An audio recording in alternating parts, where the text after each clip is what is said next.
Meus queridos e queridas, aqui é o professor Pedro Ivo e hoje nós vamos falar um pouco sobre estudo dos gases perfeitos ou ideais. O que são esses gases perfeitos ou ideais? São gases que variam suas três grandezas fundamentais, temperatura, pressão e volume, proporcionalmente, ou seja, ou eles variam essas grandezas diretamente proporcionais, ou variam essas grandezas inversamente proporcionais. Então eles variam as grandezas entre si sempre na mesma proporção. Quando a gente aumenta a temperatura em duas vezes, vamos aumentar a pressão em duas vezes. Então a gente tem um processo onde ele tem sempre a mesma variação para as três grandezas fundamentais. Então, para que a gente entenda bem o estudo dos gases, vamos entender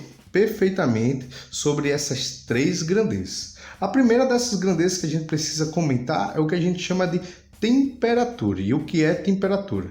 Temperatura é o grau de agitação das moléculas do corpo, no caso do gás, das partículas do gás, e também seu grau de organização. Já como a gente está trabalhando um sistema gasoso, a gente tem uma partículas que estão bem agitadas e estão totalmente desorganizadas, um sistema totalmente caótico. Vamos lembrar que nesse tipo de transformação, a temperatura ela é calculada na escala Kelvin, tá bom? Então, escala Kelvin ou chamada de escala absoluta. Então, caso você precise calcular esses exercícios, é necessário que você utilize sempre essa temperatura em Kelvin. Então, caso seja dado Celsius, a gente só precisa pegar o valor de Celsius e somar esse valor a 273 e a gente vai encontrar o valor em Kelvin, tá bom? Então, a unidade utilizada aqui no Sistema Internacional de Medidas é o Kelvin.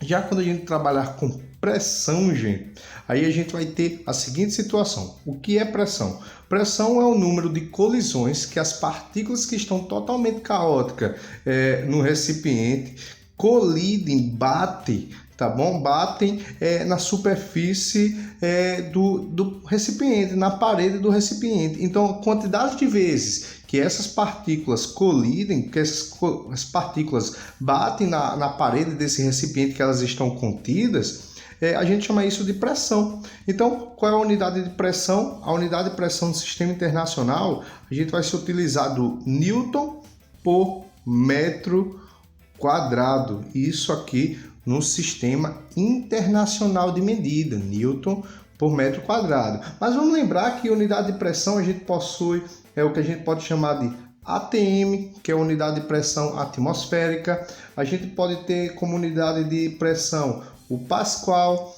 que é uma unidade bem parecida com o Newton por metro quadrado, mas é um outro tipo de unidade de pressão, tá bom? E demais unidades de pressão, tá bom? Pode ser newtons por centímetros quadrados, tá certo? Mas quando a gente for trabalhar no Sistema Internacional de Medida, a gente vai ter o Newton por metro quadrado. E quando a gente for trabalhar volume, o que é volume? Volume é o espaço que esse gás ocupa, Então, ou seja, o ambiente, o espaço onde essas partículas do gás estão contidas. Então, geralmente é determinado pelo recipiente, Então, o volume do recipiente é o que a gente determina como espaço ocupado. E a gente tem como unidade o metro cúbico. E por que o volume de um gás é geralmente o recipiente?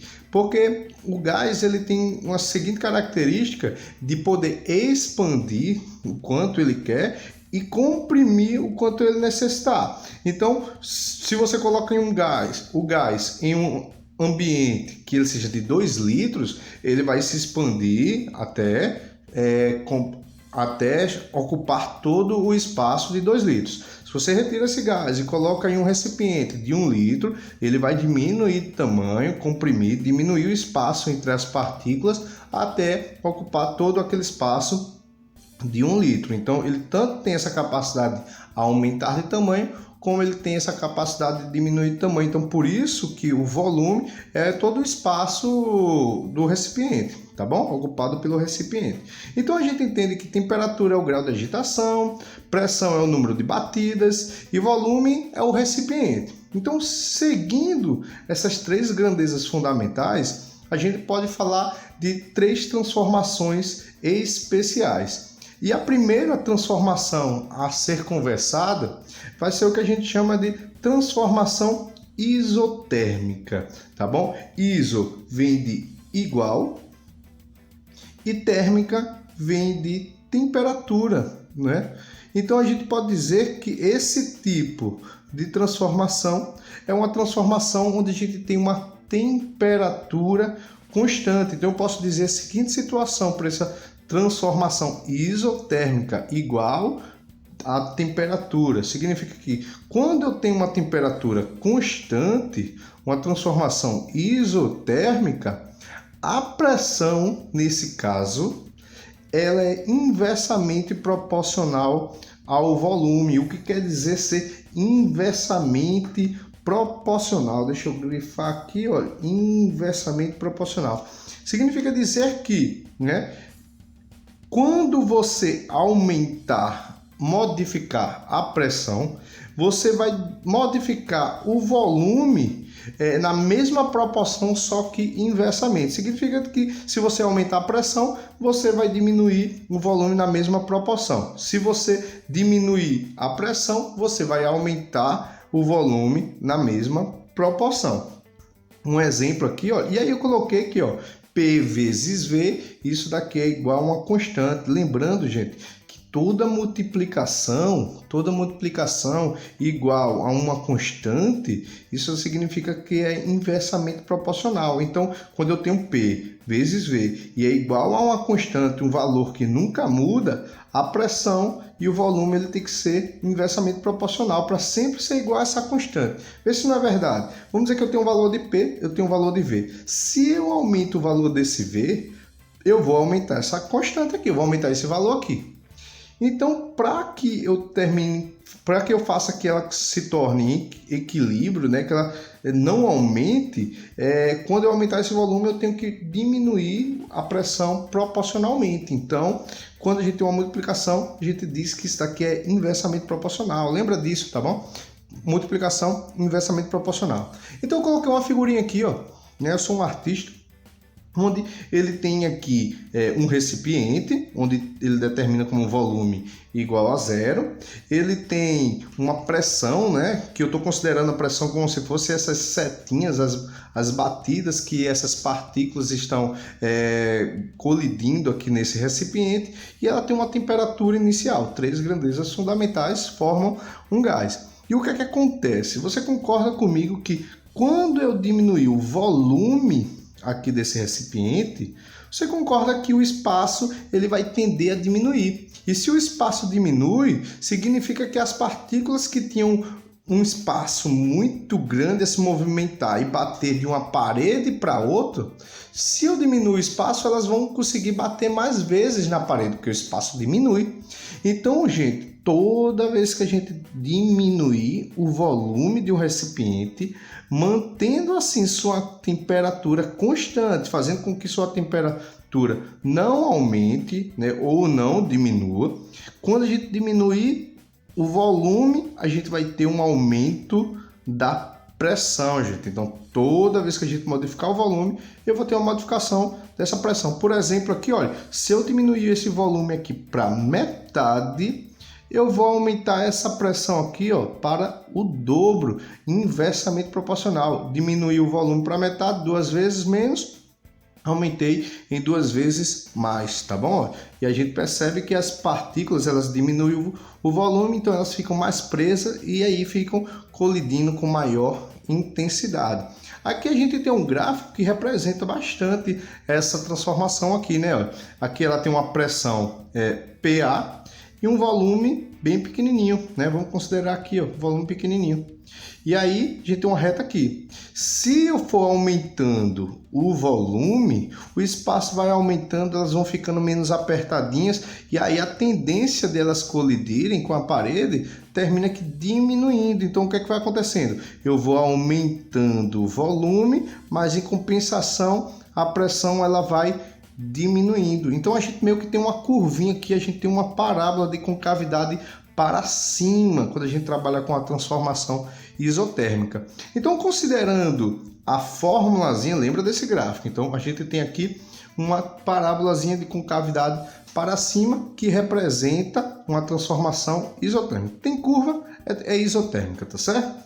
Então, olha, eu falei para vocês que multiplicando a pressão vezes o volume, eu tenho uma constante. E quem é essa constante que a gente estava falando? Nesse caso, a gente estava conversando que a constante era temperatura. Então, quando a temperatura é constante, numa transformação isotérmica, eu tenho que a pressão é inversamente proporcional ao volume. Então, sendo assim, ó, sendo a temperatura A no ponto A igual à temperatura no ponto B, eu posso dizer então que se isso aqui é uma constante, PA vezes VA, a pressão e o volume no ponto A é igual a essa constante, que essa constante é PB vezes VB, é a pressão vezes o volume no ponto B. Então, de acordo com essa formulazinha aqui, quando a gente tem uma transformação isotérmica, a gente consegue determinar a pressão e o volume no início da transformação, antes de qualquer alteração, como eu também consigo determinar a pressão e o volume depois de qualquer alteração desses volumes ou da pressão, tá bom? Então, aqui eu posso dizer que a pressão e o volume inicial, antes de qualquer modificação, tanto do pressão ou do volume, e aqui é a pressão e o volume final, depois de alguma modificação da pressão ou do volume, tá bom? Porque o que é que acontece? Se você tem uma pressão e você mudar essa pressão, você vai alterar esse volume. Então, esse volume ele vai ser alterado. Então, pressão e volume depois da alteração, pressão e volume antes da alteração. Tá bom? Então, isso aqui é o que a gente chama de transformação isotérmica. Nossa próxima transformação é o que a gente chama de transformação isobárica ou isovolumétrica, ou também pode chamar de isométrica, ou também pode ser chamado de isocórica. Pode ser chamado das três formas, tá bom? E o que é que diz essa transformação? Eu esqueci de colocar aqui, mas ela é uma transformação onde, nesse caso, o volume significa constante, né? O que acontece dessa vez? A gente não tem uma mudança do volume, tranquilo? Então, sendo o volume constante, eu consigo dizer a seguinte situação. Essa daqui é uma das transformações mais importantes, tá bom? Onde ele diz que, sendo o volume constante, a pressão é diretamente proporcional. Se for para a gente ter que decorar uma dessas, escolher uma, vamos escolher a transformação isométrica ou isocórica. Ele diz que, sendo o volume constante, a pressão é diretamente proporcional ao valor da temperatura absoluta. Absoluta, como a gente já vem falando, ela é proporcional à temperatura quando está na escala Kelvin, tá bom? Então, a pressão é diretamente proporcional à temperatura. Então, isso quer dizer o quê? Que se você aumentar a pressão, você vai aumentar a temperatura. Se você diminui a temperatura, você vai diminuir a pressão. O que acontece com um, acontece com o outro. E aqui a gente tem uma divisão. Eu tenho aqui, ó, pressão é diretamente proporcional à temperatura. E aí a gente tem uma constante, né? Um valor aqui que nunca muda. O que significa? Vamos dizer que isso aqui seja um 2, aqui 20 e aqui seja 10. Você concorda que se eu aumentar a temperatura para 20, para que isso aqui seja sempre 2, é uma constante, não muda, essa pressão vai ter que aumentar para 40. Então, ou seja, o que acontecer com a temperatura vai acontecer com a pressão, o que acontecer com a pressão vai acontecer com a temperatura. Olha como essa transformação é importante. O fato de refrigeradores, o fato da geladeira, quando você fechar, né, principalmente aquela geladeira de vó, você tem que pensar 2 vezes em fechar a geladeira da sua avó. Isso porque quando você fechasse, ia demorar um bom tempo a você conseguir abrir a porta da geladeira de novo. Isso por quê, gente? Porque quando você abre a porta da geladeira, você permite com que o ar gelado saia e permite que o ar quente entre. E ao fechar a porta da geladeira, o que é que vai acontecer com esse ar quente? Ele vai começar a esfriar. Então, como existir uma diminuição da temperatura, né, daquele ar quente, a temperatura diminuiu, vai existir uma diminuição da pressão. Então a pressão no interior da geladeira vai ficar mais fraca do que a pressão no exterior dessa geladeira, né? O ar que está do lado de fora vai fazer mais força do que o ar que está do lado de dentro. Então no momento que você tenta abrir a porta, o ar está provocando uma força no sentido contrário, não deixando tu abrir essa porta. Então por isso essa dificuldade, tá bom?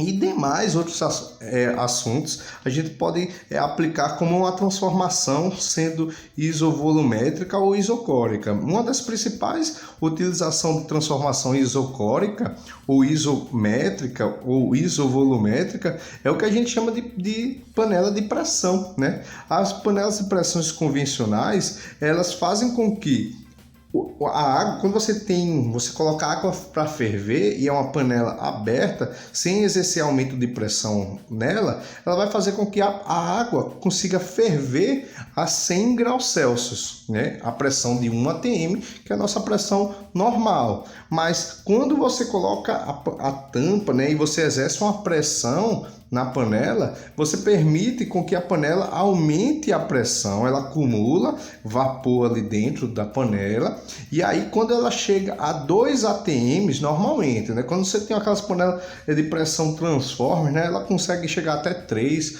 4 atms, então quando ela chegar a 3, 4 ou 2, que são panelas de pressão mais convencionais, o vapor começa a escapar e ele continua sempre com 2 atm. E o que é que serve? Para que você ter uma panela de 2 atms, 3 atms, 4 atms? O que é que faz você ter uma panela que vai aumentar a pressão? Isso porque, como você tem um volume constante, um volume que nem se expande, um volume que nem diminui, porque lembra que o vapor está ocupando todo o espaço ali na panela. Se o volume do gás não aumenta, se o volume do gás não diminui, o que vai acontecer é que você vai aumentar a pressão na panela e assim você aumenta a temperatura. E você aumenta a temperatura de que forma? Temperaturas, panelas de pressões de 2 atm faz com que a água, em vez de ferver a 100 graus Celsius, comecem a ferver em 120 graus Celsius. Então você vai estar cozinhando numa panela de pressão os alimentos em uma temperatura de água mais quente do que se você tivesse uma panela normal, sem pressão nela, né? Uma panela que estivesse utilizando só de 1 atm. 1 atm 100 graus Celsius, enquanto 2 atm estava se utilizando de 120. Então por isso que você cozinha os alimentos com mais rapidez na panela de pressão, porque você consegue aumentar o ponto de ebulição da água de 100 para 120, e isso devido à utilização da transformação isométrica, isocórica ou isovolumétrica.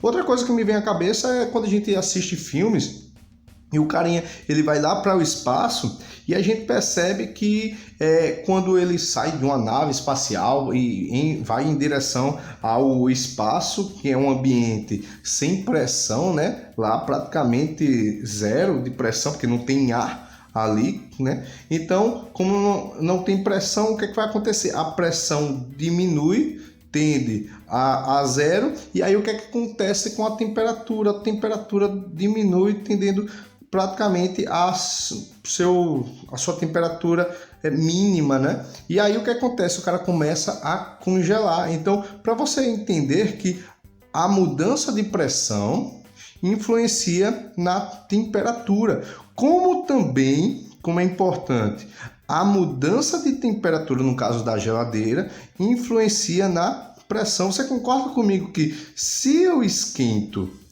essas partículas que estão nesse gás, essas partículas elas vão ficar mais agitadas, e como elas vão ficar mais agitadas e mais violentas, né, com mais velocidade, elas vão terminar batendo mais vezes no recipiente, na parede do recipiente. Então, quando você aumenta a temperatura, consequentemente, você também aumenta a pressão. Então, a gente tem um exemplo aqui, ó, onde eu tenho o mesmo volume, e aqui eu tenho uma partícula com temperaturas T0, V0 e P0. Temperatura T0, volume V0 e pressão P0. E aí o que é que acontece? Eu aumento essa temperatura para 2T e o volume permanece o mesmo, mas a pressão, o que é que acontece? Como a temperatura aumentou, dobrou, elas ficam mais agitadas e batem mais vezes no recipiente. Como elas batem mais vezes, o que acontece com a pressão? Ela também dobra na mesma proporção. Lembrando que elas são diretamente proporcional. Se você aumentar em 3 vezes a temperatura, aumenta em 3 vezes aqui a pressão. Se você diminui em 5 vezes a pressão, diminui em 5 vezes a temperatura. O que acontece com o outro, tá bom? Então, considerando que o que acontece com a pressão acontece com a temperatura, a gente vai ter um gráfico que representa uma equação do primeiro grau, que é uma reta crescente, olha. Porque, olha, se você aumenta a temperatura, isso aqui foi um errozinho, se você aumenta a temperatura TA para TB, você vai aumentar na mesma proporção, né? Isso aqui vai dar uma regra de 3, né? Isso aqui dá uma regra de 3. Já na transformação isotérmica, não funciona trabalhar uma regra de 3 aqui, porque a gente tem um processo inversamente. Mas como aqui é diretamente, a gente pode calcular tudo em regra de 3. Então, quando você aumenta a temperatura, você vai ter um aumento da pressão na mesma proporção. Então, a gente representa isso por uma reta crescente, tá bom? Então, o gráfico pressão, temperatura é uma reta crescente. Então, vou botar aqui, ó, reta crescente. Então, considerando que a gente chegou a falar que cheguei a conversar com vocês que a pressão dividido pela temperatura, ela é igual a uma constante. E quem é essa constante que eu cheguei a conversar com vocês? Essa constante é o volume, né? É o volume. Como o volume nesse caso, ele não muda de acordo com essa mudança aqui do gráfico, o volume VA é igual ao volume VB, então eu tenho que VA é igual a VB. Só que como é que a gente determina o volume nesse caso, quando ele é constante? É a pressão direto à temperatura. Então eu vou substituir. No lugar de VA eu vou ter PA sobre TA e no lugar de VB eu vou ter PB sobre TB. Então significa que a pressão dividido pela temperatura absoluta, antes de qualquer variação dessas duas, tem que ser igual à pressão dividido pela temperatura absoluta depois de qualquer das variações aqui. Ou seja, porque se eu mudar a pressão, eu vou mudar a temperatura. Se eu mudar a temperatura no início, ó, eu vou mudar a pressão, né? Então isso aqui é a pressão e a temperatura antes de qualquer transformação, e aqui é a pressão e a temperatura depois de qualquer transformação, seja a mudança da pressão ou seja a mudança da temperatura. E lembrando, como eu já tinha comentado, para a gente determinar essas temperaturas TA e TB, a gente tem que trabalhar isso na escala absoluta. Então, eu tenho que TK é igual a TC mais 273. Por exemplo, se eu tenho uma temperatura aqui que é de 27 graus Celsius, o que é que eu vou fazer? Eu somo a 273 e a gente vai ter uma temperatura de 300 kelvins, tá bom? Tranquilo? Então, terceira e última transformação, a gente tem o que a gente chama de transformação isobárica. Iso vem de igual e bárica vem de pressão. Então a gente tem uma transformação onde a pressão é sempre igual, né? A pressão ela é constante. Então eu posso dizer que, sendo a pressão constante, uma pressão que não muda, nesse caso, para eu permanecer a pressão sempre sem mudar, constante, o volume tem que ser diretamente proporcional ao valor da temperatura. Vamos lembrar que toda vez que envolver a temperatura, a gente tem uma transformação que ela é diretamente proporcional. Toda vez que é divisão, gente, que a gente encontra uma divisão, a gente tem um processo que ele é diretamente proporcional. Se for uma multiplicação, eu tenho um processo que é inversamente proporcional. E, novamente, lembrando, a gente está trabalhando a temperatura, que ela é absoluta. Então, o volume, ele tem que ser diretamente proporcional à temperatura, tá bom? Então, a gente tem essa constantezinha aqui. Volume dividido por T é igual a uma constante, onde a gente sabe que essa constante, a gente sabe que ele é a pressão, né? Então, permanecendo a pressão constante, o volume é diretamente proporcional à temperatura. Vamos entender isso. Vamos considerar que a gente tem um recipiente, onde esse recipiente ele tem um volume V0, uma pressão P0 e uma temperatura T0. Se eu aumento aqui o volume, o que acontece com a pressão? A gente já conversou sobre isso. Vamos procurar aqui. Se eu aumento o volume, o que é que vai acontecer com a pressão? Olha, se eu aumentar o volume, a gente chegou a conversar que a pressão diminui. Então, olha, no aumento do volume, olha o que é que vai acontecendo com a pressão. A bichinha vai caindo, olha. Então, vou aumentando o volume, mas em compensação a pressão ela vai diminuindo. Então, o que é que eu vou ter aqui, ó? Com esse aumento do volume, eu vou ter uma diminuição da pressão. Só que eu quero que a pressão permaneça do jeito que estava. Eu quero aumentar essa pressão. Já que ela deu uma diminuída, eu quero aumentar para que ela volte para a pressão que ela estava anteriormente. Então, o que é que a gente chegou a comentar também? Que se eu aumentar a temperatura, eu vou aumentar a pressão. A gente chegou a comentar sobre isso, que se elas ficam mais agitadas, elas vão bater mais vezes aqui no recipiente. Então, o que é que eu pensei em fazer? Eu vou aumentar o volume, a pressão vai diminuir. Mas se eu esquentar, a pressão vai aumentar e aí ela vai voltar ao normal. Então, o que é que eu tenho que fazer aqui, ó? Para que a pressão continue do mesmo jeito, se eu dobrar o volume, o que é que eu tenho que fazer com a temperatura? Eu vou ter que dobrar ela também. Então, isso significa dizer que para a pressão continuar constante, o volume tem que ser diretamente proporcional à temperatura. Então, se ele é diretamente proporcional, como aqui, que aqui a gente trabalhava com uma regra de 3, não é? Lembrando que a gente pode trabalhar isso aqui como uma regra de 3, aqui eu também posso trabalhar como uma regra 3. Então, a gente tem aqui uma reta crescente. Eu tenho aqui uma reta crescente. Por que isso, uma reta crescente? Já que ela é diretamente proporcional, o que acontecer com o volume, ou se eu tiver que aumentar o volume, eu tenho que aumentar na mesma proporção a temperatura. Então, eu vou ter uma reta crescente. Então, a gente vai trabalhar também aqui regra de 3. Tá bom?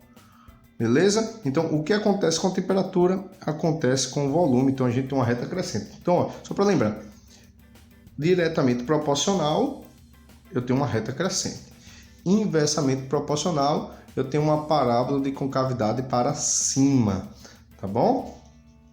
E, por fim, como eu tenho PA e PB aqui, e as pressões ela não mudam, né, ao longo da reta, a pressão PA ela é igual a PB, e eu sei que uma pressão constante é o volume dividido por T, né? Volume é diretamente proporcional à temperatura.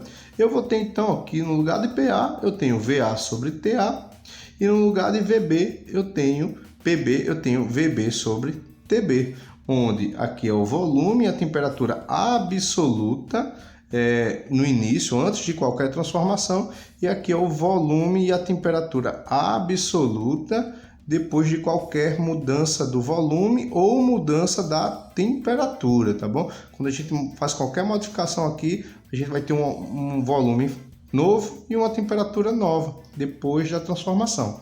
Considerando tudo que a gente vem falando, né? Considerando que a pressão é inversamente proporcional ao volume, que a pressão ela é diretamente proporcional à temperatura e que o volume é diretamente proporcional à temperatura, a gente chega numa equação geral dos gases perfeitos, onde a gente diz que a pressão vezes inversamente proporcional ao volume inicial dividido pela temperatura absoluta, ou seja, pressão e volume inversamente proporcional, mais pressão direto à temperatura, volume direto à temperatura, né?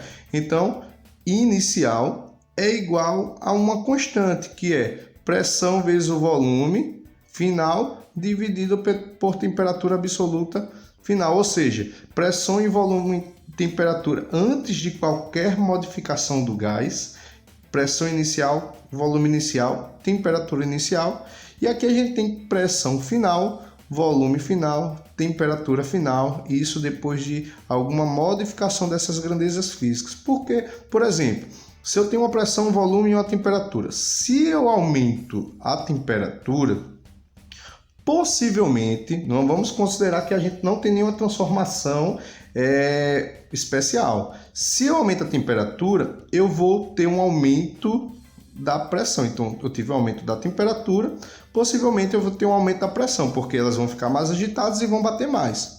Se a pressão no interior do gás aumenta, o que é que vai acontecer com esse gás? Esse gás ele vai começar, a pressão de dentro vai ficar maior do que a pressão de fora e esse gás vai começar a se expandir. Então, quando você faz qualquer alteração aqui de uma dessas três, ó, eu fiz apenas da temperatura, eu terminei que alterando todas as três grandezas físicas aqui, tá bom? Então, meus queridos e queridas, o que é que eu posso dizer que esse daqui é o estudo resumido sobre os gases perfeitos. Então, eu espero que fiquem com Deus, espero que tenham aprendido sobre os gases perfeitos e ideais. E a gente se encontra na nossa próxima aula. Valeu, galera. Tchau.